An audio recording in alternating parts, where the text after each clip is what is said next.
Thank you for joining us today. It's a pleasure to have an opportunity to speak with you, and it's a particular pleasure to have an opportunity to do this panel with Amishi. She and I actually met I was just trying to remember, I think 2008 at a Mind and Life Summer Research Institute, and have been good friends and colleagues since that time, but haven't had that many opportunities to actually present together.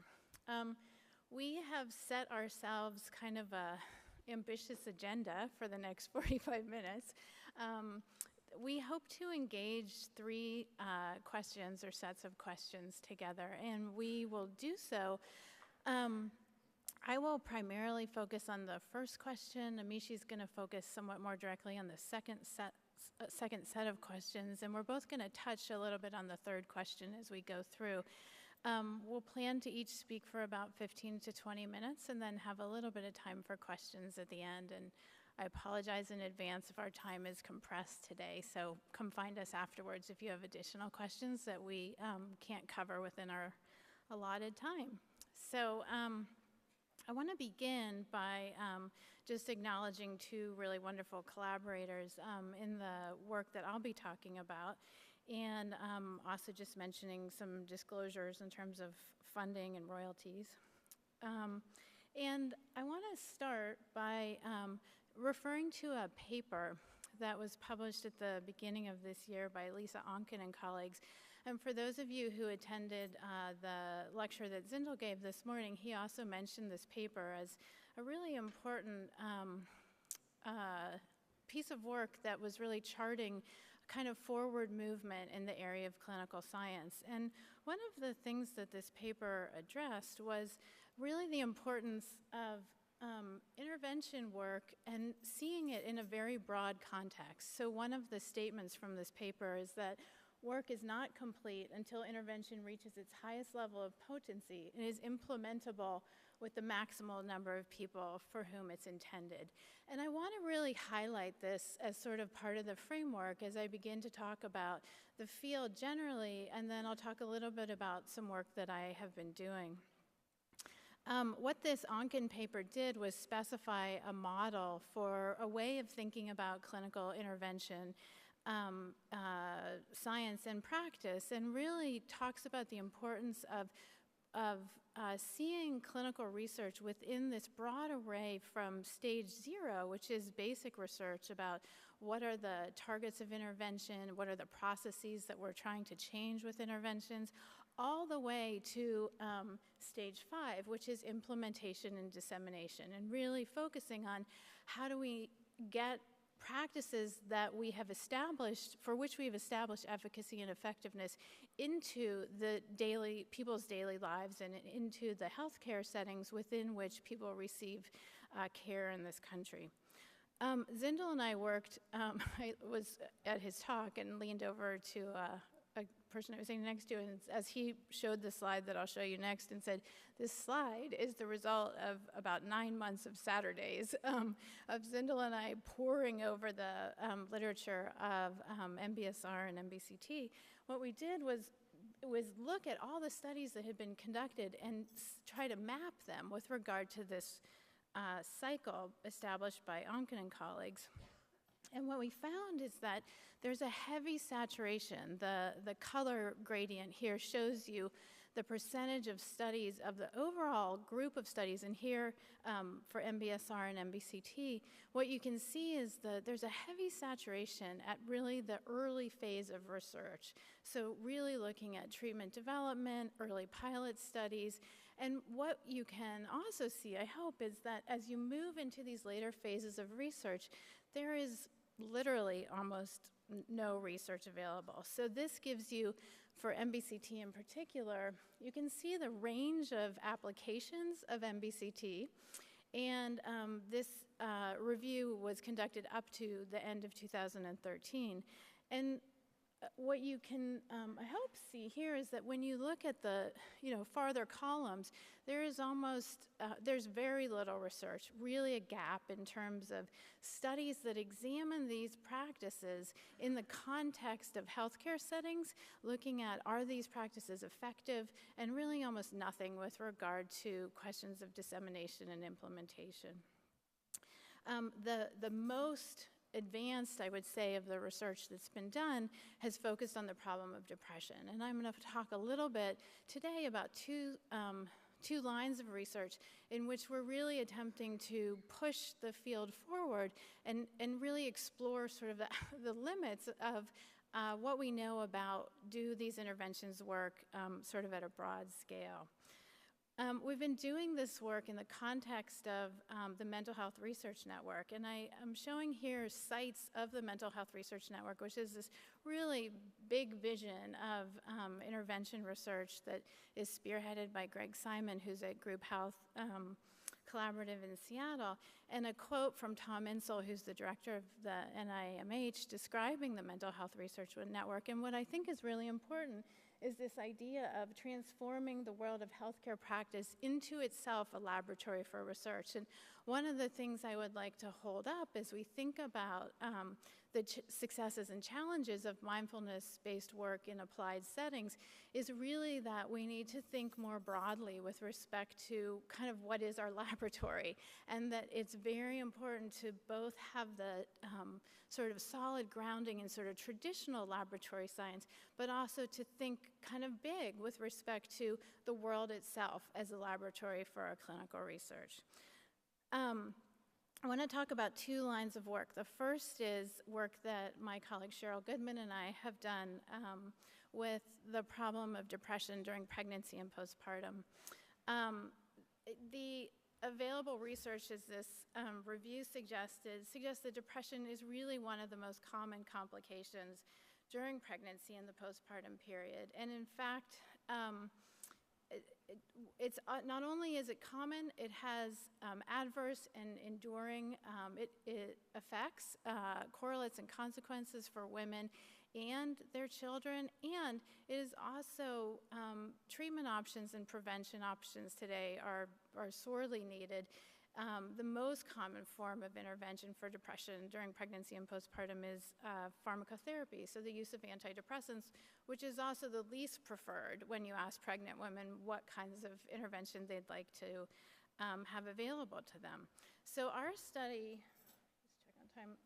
examined, we've been doing this work over the last 7 to 8 years, really looking at ways in which we can extend what we know about mindfulness-based cognitive therapy to women during pregnancy who enter pregnancy with histories of depression, who are at elevated risk of depression's relapse or recurrence. In fact, some studies suggest by 2 to 3 times what the risk is in the general population.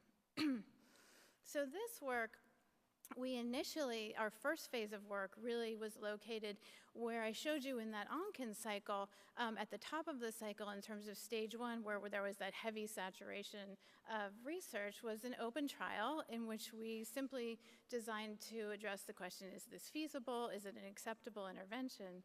But the randomized trial, which we recently completed, really moved that research into the phase 3, which, if you remember the the table that I showed you, was almost completely empty.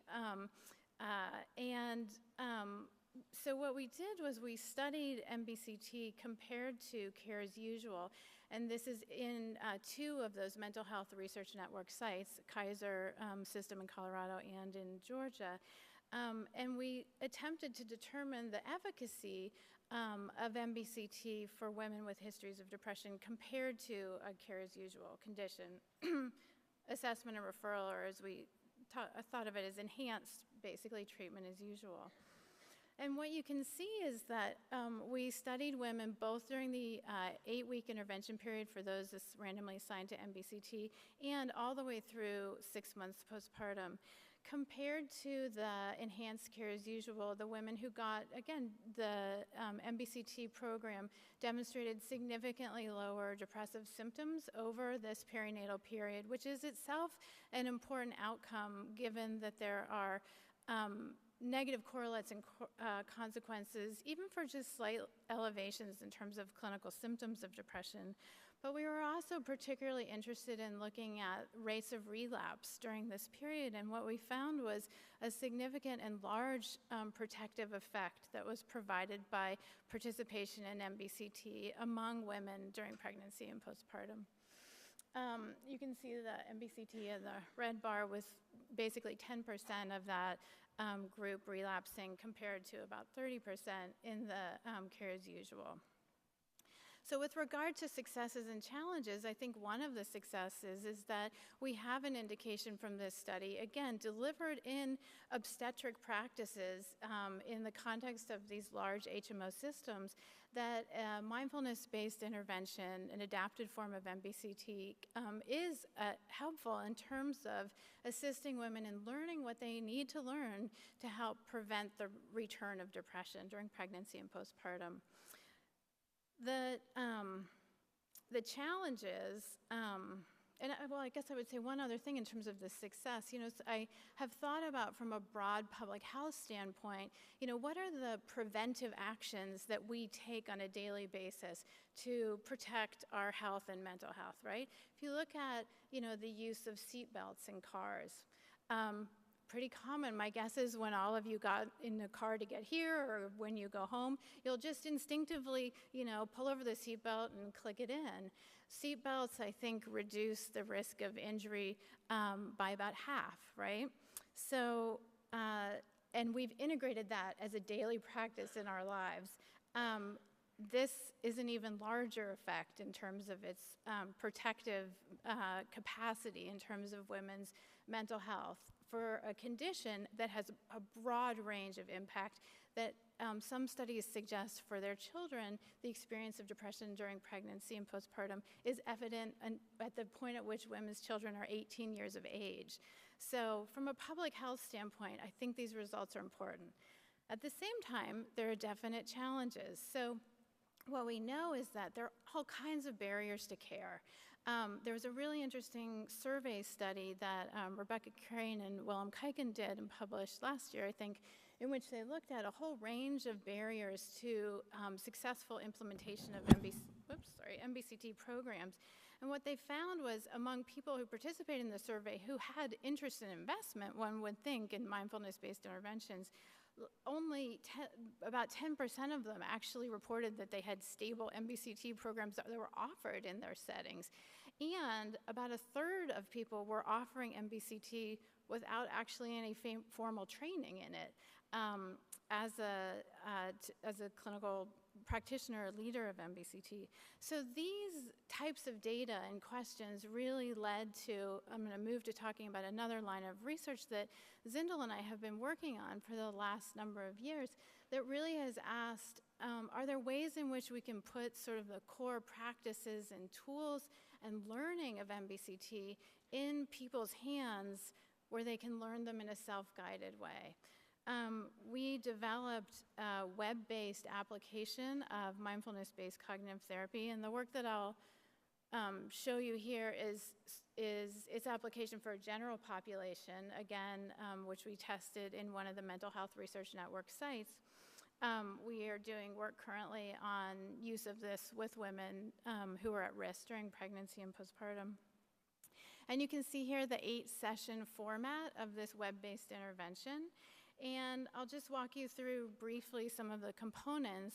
Zindel and I sort of attempted to, put us, in virtual form online as MBCT instructors, and to also create the experience of being part of a group learning the mindfulness practices and CBT practices that are the heart of MBCT. So it includes both psychoeducation components. So here's an example of Zindel talking about the breath, of me talking about the importance of sticking with the body scan, even though challenges and barriers will arise. It includes all of the practices of MBCT in guided form that people do in the session, but also have in form that they can practice each day during the week. And then a number of different frameworks for promoting inquiry or self-reflection about one's experiences and learning through the meditation practices. It has a mindful stretching component and also a component of connecting with and experiencing yourself as part of a community of learners. This is both in text-based form, but we also recorded ourselves co-leading an MBCT group that learners can click on videos that help to illustrate aspects of people's experience learning the mindfulness practices. And then finally, it has a range of interactive online practices. Here's one that's more connected to the mindfulness part of the program, so meeting your automatic pilot, and then a range of practices that connect you to the more CBT components of the program. So identifying here thoughts that tend to occur for people who are vulnerable to depression, much like a playlist on your iTunes. And then seeing those thoughts as markers as you move into what we talk about as the territory of depression for people who are at risk. We tested this mindful mood balance program in a sample of 100 individuals who were recruited largely from primary care clinics in the Kaiser system in Colorado. And we also compared them to a matched comparison group who were selected from the same pool of individuals and matched on demographic and clinical characteristics. We looked at both effects in terms of depressive symptom severity for the sample as a whole, but also looking at those individuals who are at even increased risk from just sort of the general pool of risk of having a history of depression, but those who entered the study with residual or lingering symptoms from the prior episode. And what we see is a significant reduction in depressive symptoms among these individuals. Here's graphed individuals with residual depressive symptoms. And also, when we compare that group to the propensity-matched control, a significant difference over time in terms of the reduction of depressive symptoms. So this study, again, I'll talk a little bit about some successes and challenges, is really the first study of which we're aware that has examined a web-based intervention that has an integrated, really truly integrated training of mindfulness meditation practices and the cognitive behavioral practices of MBCT, and suggests that it is of clinical benefit for people who are vulnerable to depressive relapse and vulnerable in terms of having residual depressive symptoms persist. And it suggests that it may be one way in which we can extend the reach of mindfulness practices like MBCT. And it also is an example, I think, of an additional stage 3 study, if we go back to that Onken model of clinical research, that helps us begin to look at how do these practices and how do these interventions work in the settings in which the majority of people in this country will receive the health care that they receive. So in primary care, family practice, for women who are pregnant, in obstetric settings. At the same time, this study is limited.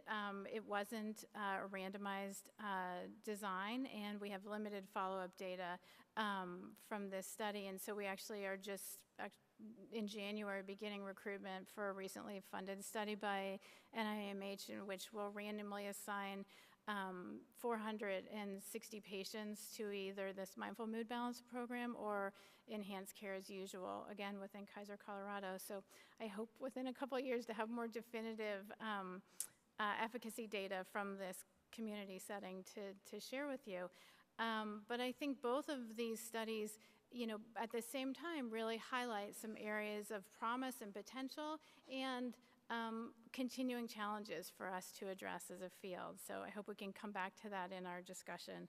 And I want to just briefly say a huge expression of gratitude to my collaborators. Many people have worked on both of these studies that I talked about, and it's been a wonderful learning experience, I think, for all of us. So thank you.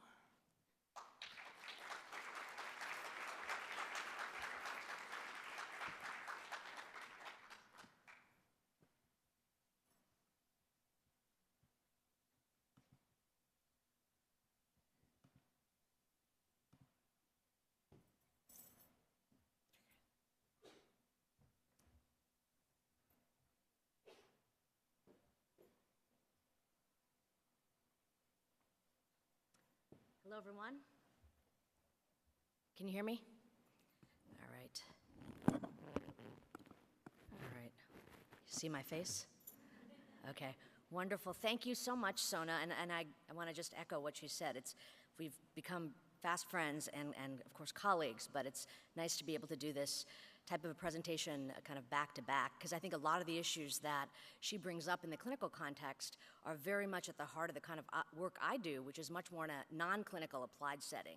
And I want to also echo what she said regarding the spirit of this work, which is really seeing the world as our laboratory in some sense, that we use the rigor and methods of our laboratory measures and our experimental approach, but in many cases we want to reach out to things that are actually happening in the world for people that are actually suffering in many ways to conduct our work.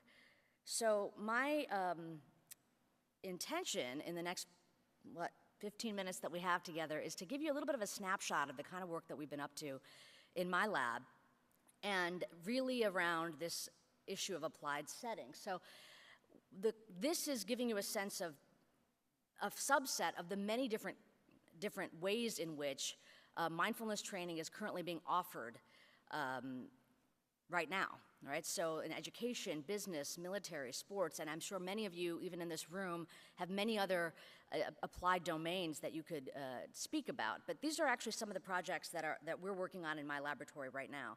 And yesterday in the conversation that we had with His Holiness, this topic came up of what should we be thinking about when we go into the world and we want to offer mindfulness training. And I liked his answer.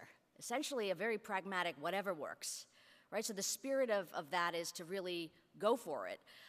But of course we put on our hats as scientists and we think, okay, let's think about what that means. What does it mean for something to work? And I think that in the context of the kind of work that Sona and I do, in one sense, it's to see if there are reductions in clinical symptoms and to use the highest levels, the gold standard of research methodology in order to do that. And I think the work she described is, of course, in that spirit. The other way in which we can have a window into if something works is to use the tools of cognitive neuroscience, which is my background as a cognitive neuroscientist. So the kinds of questions we ask are if offering training in these applied contexts has the potential to increase cognitive and affective regulation skills. Of course, like I said, we could go on and on making a list of all the different ways in which things work, and I think that if we think of all the parallel sessions even happening right now, that's almost what we're doing, is parsing it into different windows in to seeing if mindfulness training is effective. The second part is really what I want to spend the bulk of our time thinking through, which when we say whatever works, it's what are the key aspects of training that we should be systematically manipulating to figure out what best practices are. And this is when we go from the traditions, right, so the long-standing practices that have been around, and try to benefit from that 2,500-year tradition to apply it in the present day. It's not always straightforward on what we should be focusing on. So, yeah, I think I just said this, that we want to see reductions in clinical symptoms, improvements in cognitive and affective functions. But now let's talk about what those key aspects might be. And this list is actually describing some of the ways in which the active projects in my lab, the active grant funding that we have, is aiming to take a systematic look at key aspects. So just to mention what these are, one of the very practical questions we can ask is, how long should a mindfulness training program be? How many hours? How many weeks? And how long should the homework assignments be for on a daily basis that we might assign people? So that's basically a question around dosing, right, using a psychopharmacologic model of how much. The other question we can ask is about who is actually delivering this training and the role that teacher expertise plays in all of this. So how much training is required for somebody to be considered a qualified person to offer mindfulness training to others? And should that person have ongoing personal practice? Should that be a requirement that you have of anyone that delivers mindfulness training? The one thing we've been doing kind of in that realm is looking at train-the-trainer models. So one way in which we can figure out if the person is sufficiently qualified is to see the impact of them delivering training to other individuals and then the efficacy of that training itself. So that's another important question, is who should be delivering the training? Who's appropriate? A third aspect is around what. So if we have a set amount of time, let's say we figure out what the amount of time is going to be that we're going to set for a particular project. What should we be spending that time doing? And I always like to think of this sort of analogy of going to the gym, right? So if you're going to go to the gym and spend time to meet with the trainer, what should that trainer be doing with you? Should that trainer be actually using it as sort of a motivational, didactic time to say, look, this is why it is so important that you exercise every day? Or instead, you want the trainer to just stop talking and show you how to do the exercises and actually have you do the reps, right? So it's essentially one kind of larger framing is just, should training time be spent as a group, let's say, looking at didactic framing around what the importance is of doing this kind of exercise and practice versus actually spending the time doing the practices themselves. You guys following me? Okay. And then the final one, and I don't mean final in any kind of real sense, just it's the bottom of the slide, is how long. Sorry, not how. So delivery structure. Okay, so again, it blends with this notion of dosing, but if you're going to have a certain amount of time, and again, in applied settings, you don't always have a lot of control over the amount of time you get, right? If you want to go into a workplace context or work with a team or in the context of the military, you might say, I have a beautiful idea for a 40-week project in which I need 5 hours a day to really train these people up, and they will be in really good shape at the end. And they might look at you and say, I'll give you 1 day, right? And so what do you do with that? So one question that we want to ask is, if we have a constrained amount of time, what's the best delivery structure that we should consider? Should we do something that's more massed? Think more like a retreat context, where you go in there and you might, for let's say, a weekend or 5 days or 7 days, whatever the amount of time is, you immerse yourself in that context and learn what it is to learn and practice what it is you were aiming to practice in that time.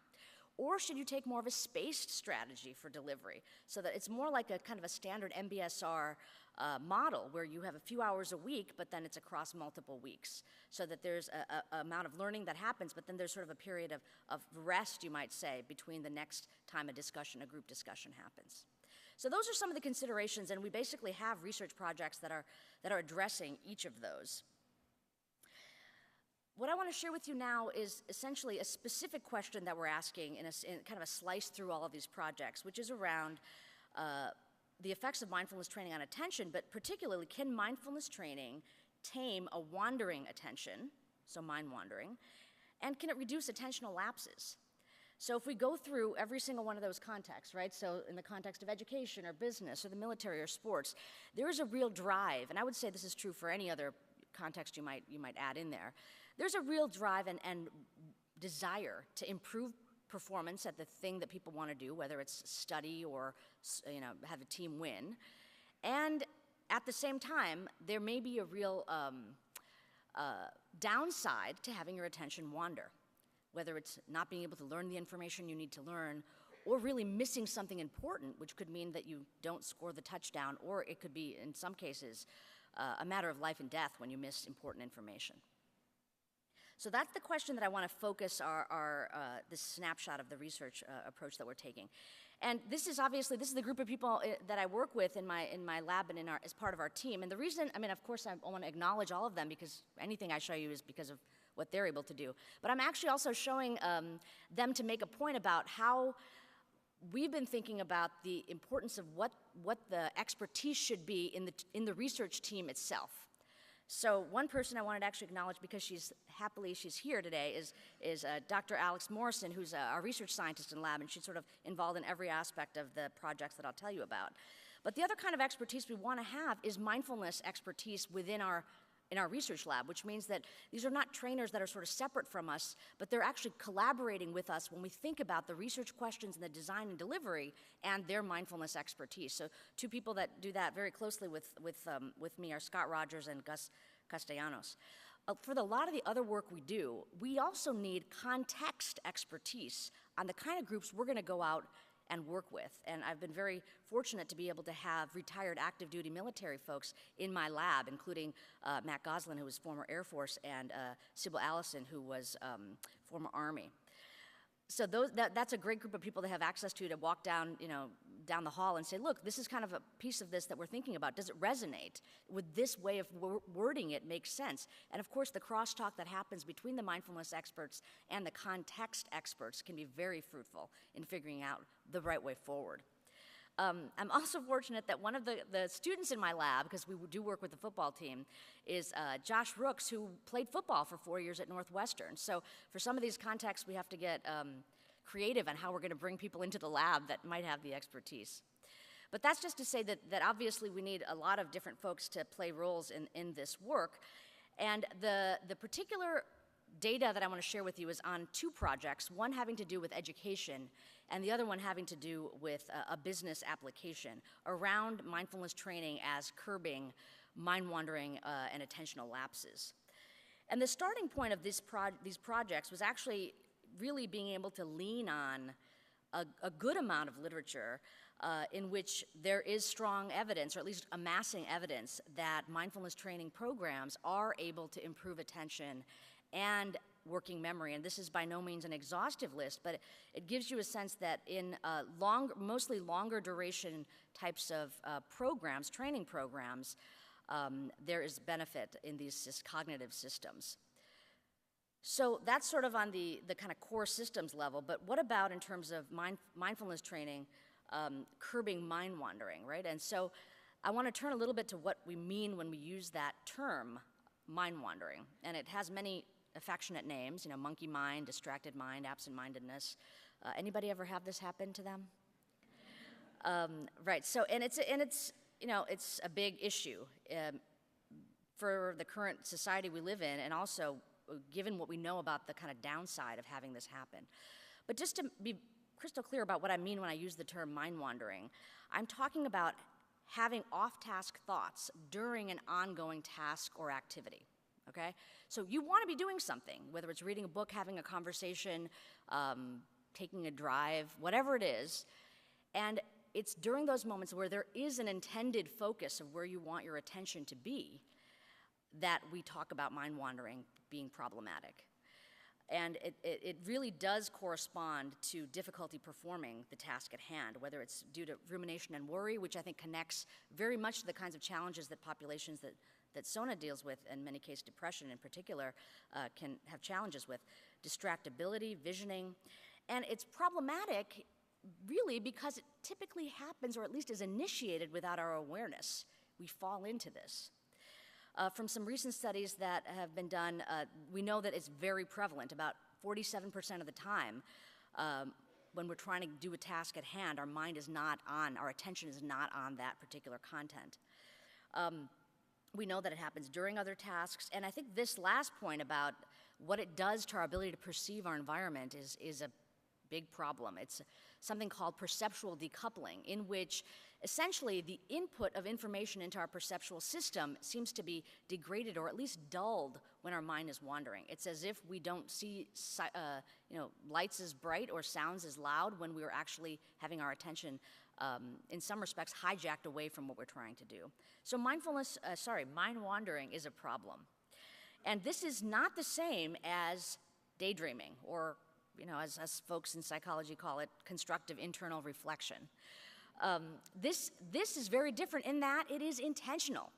We allow ourselves to let the free flow of conscious thought happen. It might be deciding to take a walk and not constraining where our mind is, or even if we're standing and taking a shower or looking at the sunset. It's like letting your mind do what it does. There's many known benefits of that type of free flow of consciousness, including improvements in creative problem solving, a better sense of planning for the future, insight and visioning are all kind of positive benefits. But I want to make clear that's not what I'm talking about. I'm talking really about the downside, which unfortunately is typically, is unintentional and is initiated without our awareness. So when we decided we wanted to study mind wandering, one of the kind of perplexing things about this is you really want people to come into your lab and then not do what you ask them to do, right? Because you want them to see their minds wander away. And in some sense, it's kind of tricky to figure out how to come up with a laboratory measure to do that. How do you make somebody at will mind wander, but not really tell them that you want them to mind wander? One very easy thing to do, and hopefully you all aren't experiencing that right now, is just bore them. All right, so if you bore people, they will happily mind wander away from the task that you give them. And so we did end up using, as many other studies have, the world's most boring task, the Sustained Attention to Response task, or the SART. And in this task, what happens is the participant sits in front of the computer screen, and they'll see a number on a screen that happens about once every second or so, or half a second. And they're told to press a button every time they see that number appear on the screen. Very, very boring. The only sort of interesting part about this task is that every now and then that number could be the number 3. And in those instances, they're supposed to withhold the response. So those 3s happen very infrequently. And it's been kind of amusing in some respects to see these, whether it's big, brawny football players or active duty soldiers kind of lose it when they see a 3 on a screen. There's usually an oh crap kind of a response. But as you guys know that may use this task in your laboratory, it's very effective at initiating mind wandering. And every now and then we'd stop the experiment and probe people on asking them a couple of questions about their subjective experience. So one question we might ask is, are you on task or off task? Just give us a Likert scale rating. And how aware are you of where your mind actually is, which would be a second question. So we wanted to use this task in the context of actually offering it to undergraduates. And as you all may know, if you have to hang out in the academic context, the pressures of the academic context can be very, very troublesome through the course of the semester. Students report that they experience more pressure, stress, anxiety over the semester. And what we were curious to see is if we offered mindfulness training in this way, might we actually be able to protect against the kind of consequences that come from people experiencing more stress? So we had to make sure that our training program was going to be able to accommodate people that are already pretty stressed out, and their stress levels weren't going to get less as we progressed through the project. So what we did is we partnered with the psychology department at the University of Miami, and we offered undergraduates an opportunity to participate in a mindfulness training project where we got them to get the training right around when they'd come in on their typical class schedule, so 3 times a week, let's say. One of those days, they would spend 20 minutes with our trainer, Scott Rogers, in a kind of group format discussion, practice, introduction. And then the other 2 days, they'd come in to do 20 minutes of proctored practice in my lab, just listening to guided mindfulness instruction on a headset. So in that sense, it was about an hour a week that we were asking them to put into this project over 7 weeks. And what we wanted to find out is what happens as we track people in this 7-week interval as they approach the end of the semester. And, when they don't get any training at all versus when they get mindfulness training. So we compared a control group with a mindfulness training group. The control group was just a no training convenience control. What we found was that in this performance on the accuracy on the SART task, the control group actually significantly declined in their performance, whereas the mindfulness group, though it was small, significantly improved in their task accuracy over time. We also saw that their actual stability of their attention, meaning that their response times to pressing the button every time they saw that digit appear, was better after the training in the mindfulness group, so that they actually were more stable, which does tend to reflect the subjective ability to be more on task. And then finally, when we outright asked them, what happens to what's your sense of how much you're mind wandering? They reported that they actually, the control group said that they were more off task at the end of the semester versus the beginning, whereas the mindfulness training group didn't show any shift in how much off task off task experiences they had. So there was another part of this talk, but I'm actually going to not say it because I wanted to spend the rest of our time talking about kind of larger issues that you might have across both of these talks. But I think the takeaway from this snapshot that I gave you is that if we're going to take mindfulness training into the applied context, it needs to be delivered in a way that is going to be highly accessible to the individuals that are wanting to partake in it. It has to be of interest, and it has to be contextualized in a way that is really easily able to be offered to them. By at this point, we think training experts that are able to know what the context is in which they're offering the training and have some familiarity with the challenges that their populations are really facing. So with that, thank you for your attention.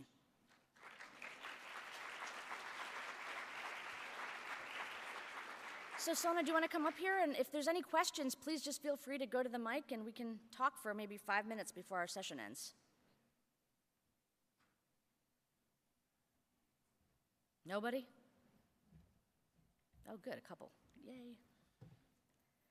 So one question that's always sort of fascinated me about the applicability of mindfulness research is how it interacts with individual differences.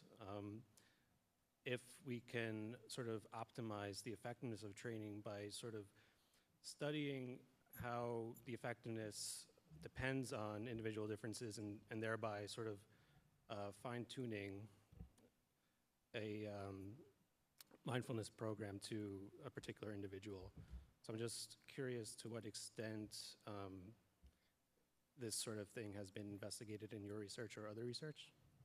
Are you directing this to both of us? Yeah. Both. Okay. Do you want to take that first, or? Yeah, I think it's a great question, and I think that it's a way in which the field has a lot of work to do. I think that some of the advancements in terms of personalized medicine in other areas of clinical service delivery can serve as instructive examples for people who are interested in mindfulness-based interventions.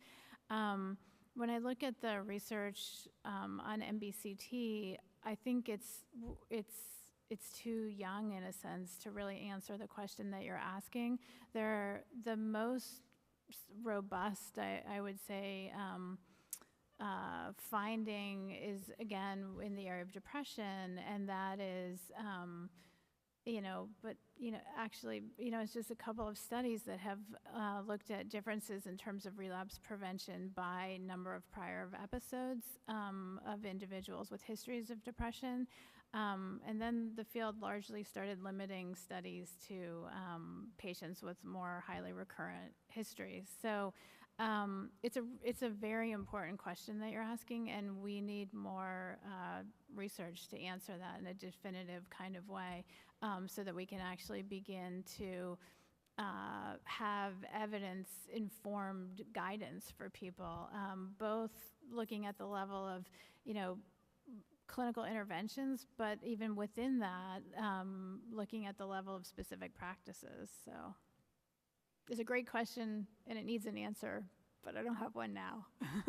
So I guess the way I would answer that question is that it ties to all those other challenges that I described, right? So, and you're kind of saying, okay, that's in terms of maybe you're not saying this. When I hear your question, I'm hearing that, okay, great, you got all those things parsed in terms of the delivery of how you're going to, what you're going to give the person, but what about the person, him or herself, right? There's a whole range of things around who the person is that might contribute. So their age, their socioeconomic status, the personality dimensions, the career they have, their psychological history, and all of those, I think, in the same way we're parsing out different components to applied settings, we need to take a serious look at that as its own kind of research project that adds to best practices. The closest that I can tell you that we're trying to look at right now, well, actually not that we have looked at already, is adding in things like personality variables, even something like the Big Five. And it ends up that in some of the projects we've done in the military context, sorry about that, is that one of the key variables, which is to see if somebody has benefits, is how much they actually practice. So we wanted to see, is there anything around their personality that might tell you who's likely to practice versus not? One of the personality variables that tends to correspond with people being more willing to practice is openness to new experience.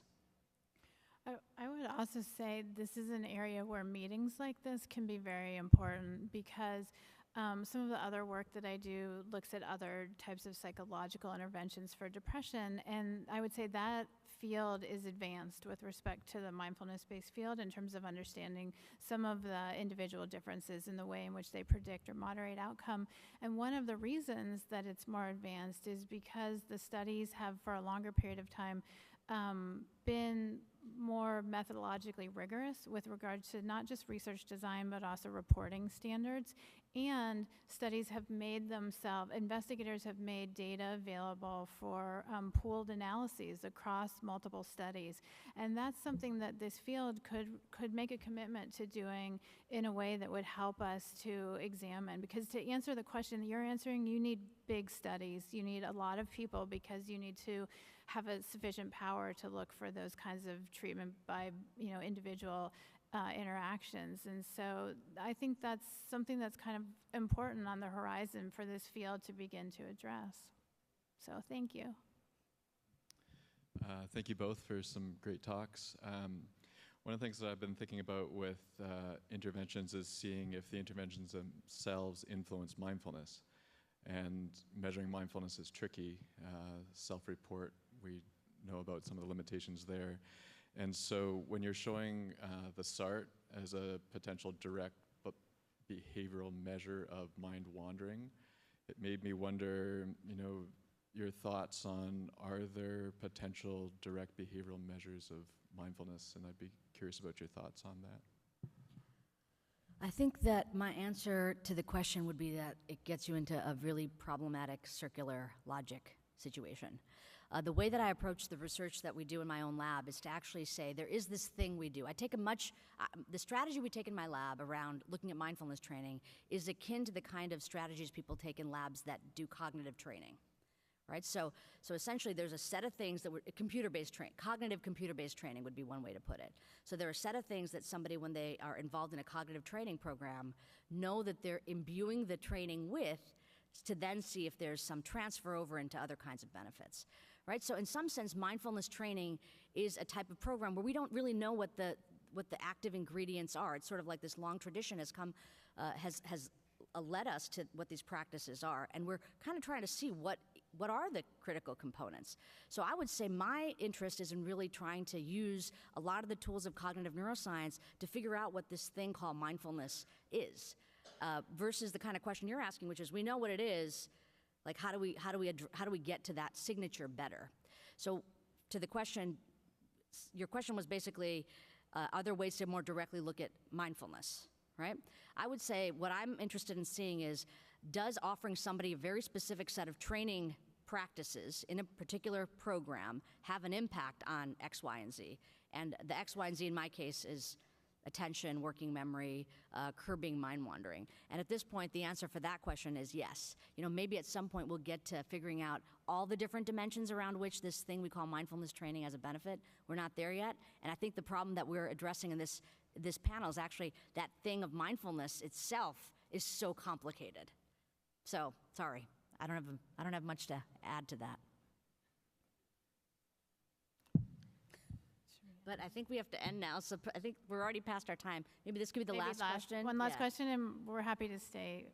Just wondering if you've been able to assess how long and how much the benefits last, and if it's tied to the amount of practice or the kind of practice that follows your training. So in the studies that we've done, we've looked at benefit over a 6-month follow-up period, which I think for the populations we've been working with is too short. And we're moving more in current and future studies to assessing benefits over a 1.5 to 2 year follow-up periods. So. All right, thank you very much.